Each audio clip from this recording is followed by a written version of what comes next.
You guys have always gone crazy for my baking recipes, and some of my most popular videos are sweet treats. So I've decided to team up with Kerrygold to come up with some of my favourite ones using Kerrygold Irish butter. From homemade bakes to irresistible treats and everything in between, I've got you covered. Picture this, it is Saturday morning, you've had your lie on, you've flicked on the kettle, and now it's time to bake something delicious. I have the recipe for you, raspberry scones. It's an absolute classic, one of the most easy bakes you can make. So it starts off in a bowl with some self-raising flour.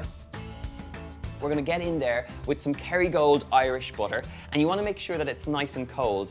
And the brilliant thing about this recipe is that it relies on that delicious flavor from the butter. Dive in there with your fingers.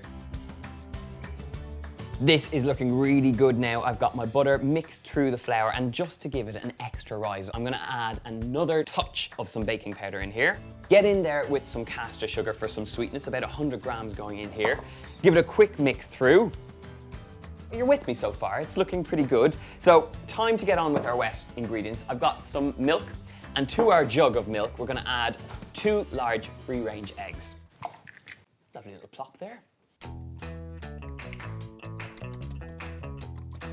And that is it. So simple. Dry ingredients, wet ingredients, now it's time to combine them. So make a little well in the center of your bowl, and we're gonna pour the wet mixture into this. I'm just using the knife to cut through the mixture so that you get a nice even distribution of the wet ingredients amongst the dry ingredients. It's time to get in there with half our raspberries. Now, you can use whatever fruit you like here. I love raspberries in the summertime. I think they're lovely. Blueberries work really well here. Chop up a few strawberries, it works. Just cut them through so you get a nice swirl. And then turn this mixture out onto some flour on your surface board. And just grab loads of flour there. And just scrape that mixture out. Give it a good sprinkle of some flour.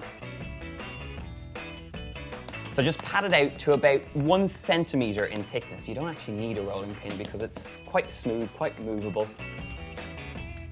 So now it's time to cut that out, and I have a 5 centimetre to 6 centimetre cutter, which I've just dipped in some flour, and this will make sure that your scones don't stick to your cutter. So get straight in there. Look at these, 8 lovely raspberry scones. I'm going to transfer them onto a baking sheet. I have one lined with some parchment, so just transfer them across. Leave them enough space so they have room to spread and grow and be lovely. The very last thing I need to do before these go in the oven is just to brush them with a little bit of that leftover milk and egg, which is in the bottom of this jug. And that is it, but I can't resist but just to sprinkle them with a tiny touch of some brown sugar just over the top. It'll give a lovely crispy top, make it nice and golden and a bit crunchy too.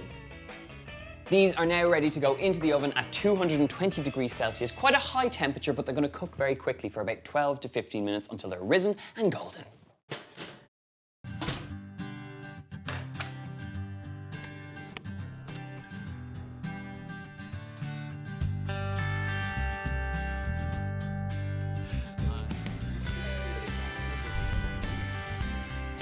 This is the true treat of making raspberry scones. You get to dive in. So good. Warm, crumbly, buttery scones. So delicious. And if you want the recipe, you can check it out in the link in the box below. Head over to kerrygold.com for lots of delicious recipes. Of course, click like, subscribe, and leave a comment below.